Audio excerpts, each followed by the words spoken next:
Hello. Hi. Welcome back. Today is Sunday, May 10th. It also happens to be Mother's Day. Last year on Mother's Day, I brought my Polaroid in and we made cards, if you guys remember. So I thought it might be nice to follow with that tradition and make a card. Unfortunately, we can't put pictures in it, but that's okay. This one's a little different of a project than what we've been doing. So I did want to read a story from the Bible about a mom. Usually we talk about Jesus' mom Mary around Jesus' birth, which is Christmas time. But we're talking about Jesus. But this time I thought it'd be cool if we reread the story and just focused on the Mary part of it. So we're going to do that first, and then we'll make our card. It's kind of a cute little project. We're going to be making quite a few at our house. I'm going to make one for Thomas's great-grandma with you, and then we're going to make one for my mom and his grandma. So it doesn't have to be necessarily for your mom. It could be for a grandparent or an aunt. I just think it's important to honor the important women in our lives. So, thank you. But, so first we're going to read the story. We're going to read Mary, Joseph, and the angel, and then we'll make a card. So we're going to go back to the Moses stuff next week. I just thought we'd take a little break so we can focus on Mom's Day. All right. You want to start us off, please? Sure. Mary, Joseph, and the angel. North of Judea, in a place called Galilee, there is a town named Nazareth. Here lived a fine man called Joseph. He was a descendant of the great King David. Joseph was a carpenter and worked hard for a living. He was happy that he was going to marry a kind and gentle girl called Mary. One day, when Mary was sitting quietly alone in her house, a bright light filled the room, and she heard a voice. Mary looked up. There in front of her was God's angel, Gabriel. "Do not be afraid," said Gabriel. "God is pleased with you. He has sent me to you with good news. You are going to have a very special son. You must name him Jesus. He will be God's promised king. He is the one everyone is waiting for. His kingdom will never end." "How can I have a baby?" asked Mary. "I'm not yet married." "This is something that God will do," said Gabriel. "The baby will be God's own son. Your cousin Elizabeth is having a baby too. She thought she would never have children, you see. Nothing is too hard for God." "I don't understand," said Mary. But I will do whatever God wants. Hold on. So I want to just talk about that for a second. So Mary is alone, visited by an angel, told that this is going to happen, and she said, "I will do whatever God wants." That's pretty amazing. When the angel had gone, Mary sat and thought for a while. Then she decided to go and visit her cousin Elizabeth, who was pregnant too. Elizabeth was very pleased to see Mary. They hugged and kissed each other in joy. "Isn't it wonderful?" said Elizabeth. "How happy you must be, Mary. You're going to be the mother of my Lord." Mary was happy. She stayed with Elizabeth for 3 months and then returned home. But when Mary told the news of the baby to Joseph, he was puzzled and upset. He could not believe what Mary was telling him. It seemed very strange to him that an angel of God could have appeared to Mary.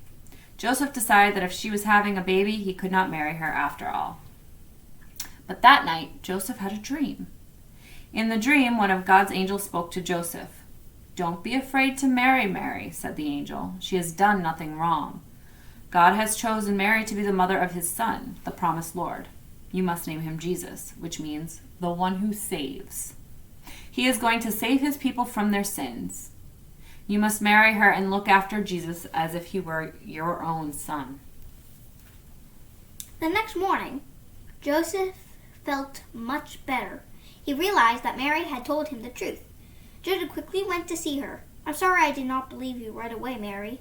he said. We must get married right away.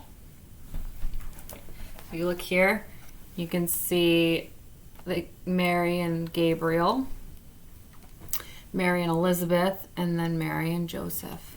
So I think it's important to really remember what kind of sacrifices, I guess is the right word, that Mary must have had to go through. First of all, to be unwed and to have a child and then say it's God's. That must have been really hard, especially in that time. And then you fast forward and the things she had to see Jesus go through and all of that. We just celebrated Easter, so when you think about the things that she must have felt during that time, it's really important to honor that. So I think it's important to focus on our own mothers or women of importance in our lives. So for our project today, very simply, you guys know how to make a card, but we're going to add a little extra pizzazz to it. So we have cardstock, and then you're going to need another piece of paper. We chose construction paper just to give it a little pop, but you can do it with a regular piece too. First and foremost, as you probably know, you're going to fold the paper in half. Go ahead. Okay. So like this. Yep. I'll make it perfect. And then I'm going to do the same thing to this paper. Here, I'm going to tilt you down a little bit. I'll make the same perfect for my mom. Okay. You're also going to need scissors and markers if you have any stickers or anything like that, and glue sticks or glue.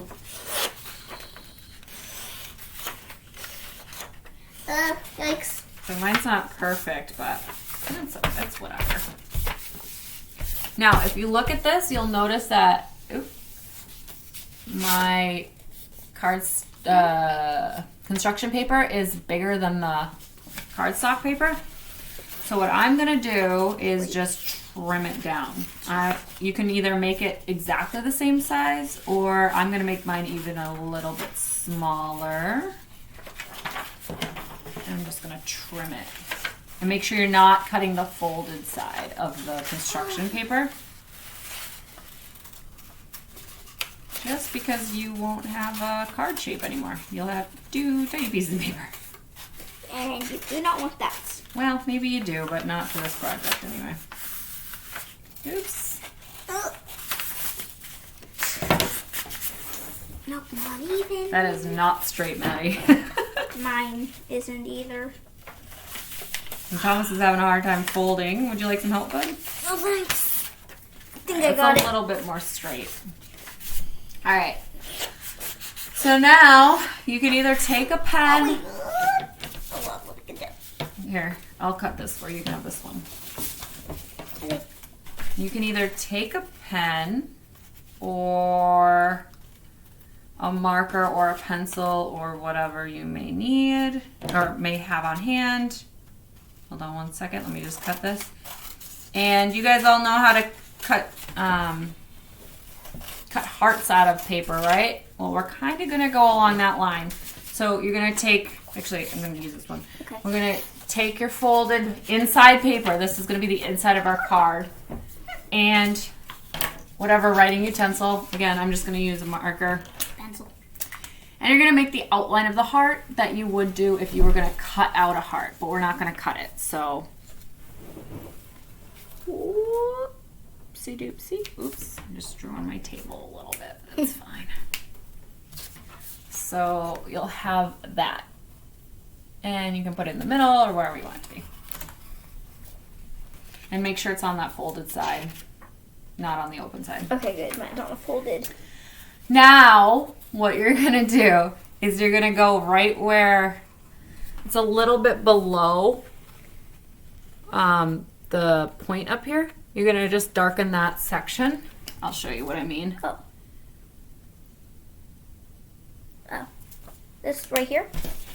You're going to just darken that section like that, you see? Okay? Like this? Yeah, that's perfect. Good. So then what we're going to do is we're going to take our scissors and we are going to cut, but we're not going to cut that darkened section. We're going to leave that And then we're going to go back to the other side and cut around. So normally you do it in like one cut, but we're going to do it in 2 separate ones. All right. Okay. So now it's going to still be attached. Sorry, the light is a little much. Okay. It's going to still be attached, but it'll be kind of out. And then what we're going to do is you're going to open it up. So this is your card, the inside of your card, right? And you're going to push it through.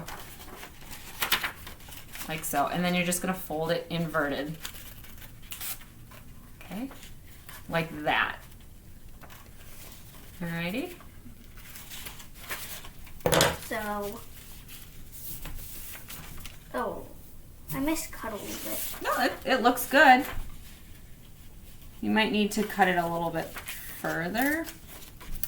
So maybe cut it this way just a little bit more up to like there. Okay. Okay? So while we wait for Thomas, again, when you open it, it's going to look like that. It's going to pop out at you. Now, if we made a card out of this, you'd have a big hole in it. So that's what the other piece of cardstock, or I'm using cardstock, but you can use the other piece of paper is for. So what you're just going to do is going to glue it right on the inside of your second piece of paper. And you're going to do it the up and well, it doesn't matter. It's going to be the same, but this is going to be an up and down card, a vertical card instead of a horizontal one that flips up. So, oops, I did not cut this one enough, like this? apparently.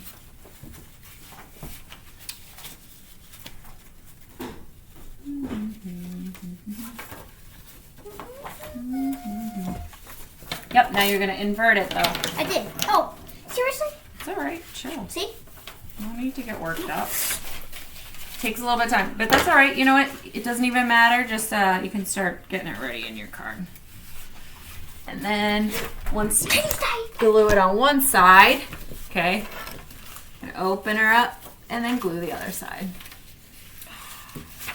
And the reason you want it to be inverted now is so that you don't accidentally glue it to the other side, because that would be most unfortunate. Wait. Here. Do you need some help? Yes, please. So you poke it through like this, and then you fold just the heart. Oh. And my hands have glue on them, so that's not helpful. Okay, so then when there you go. And then we're gonna fold it down on this side. Oh. All right, and then when you open it up, it should look like that. You see?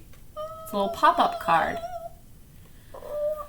So then you can add some decorations. I started this one already, and I put Happy Mother's Day, Great Grandma.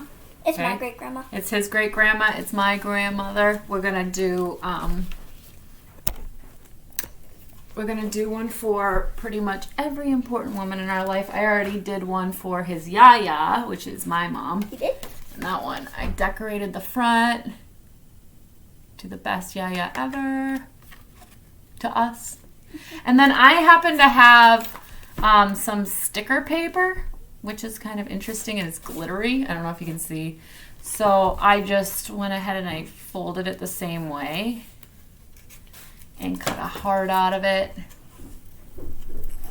And this one I'm just going to eyeball. Oops. Because I don't have to stop the cutting at any point. So I have a heart, and I'm just going to put it on the inside of here. Just stick it on. It's a sticker, so do that. This is literally what it's called. And we'll put it right on there. Oops, that's not in the center. Hopefully I can fit. That's all right. Great grandma won't mind. She won't? Oh, shoot. Did I put it on right? Like this? Yep, right on in there. Okay. So then, like I said, this is mine. I have that on the front, some flowers, and on the inside, Happy Mother's Day. And then Thomas and I both wrote a little note. I wrote, I'm so lucky and blessed to have a mom like you in mine. And then he said, of all of my yayas, you are my favorite. Which I have no other yayas. He has no other yayas. He has a grandma, so on the other side. It's kind of funny. Can you stay on? But again, that doesn't have to be for your mom. It can won't. be for whoever is important in your life. We're going to mail ours out. So if you're watching this, Mom and Great-Grandma, or Yaya and Great-Grandma, they won't be getting there on Mother's Day because we have them right now. So I'd love to see if you guys did this. It's a really, really simple, but, you know, handmade cards are always special and important. And final thought, on the back, throw the date on there, 2020. Yeah. So they know when. You know, You don't want them to not know. lots Like, of grandmas this is from and moms 1800. like to keep these things, especially when they're handmade. So send me pictures if you guys did it. But otherwise, I will talk to you soon, and we will make another video next week for you. Yeah. Miss you guys. Bye. Bye.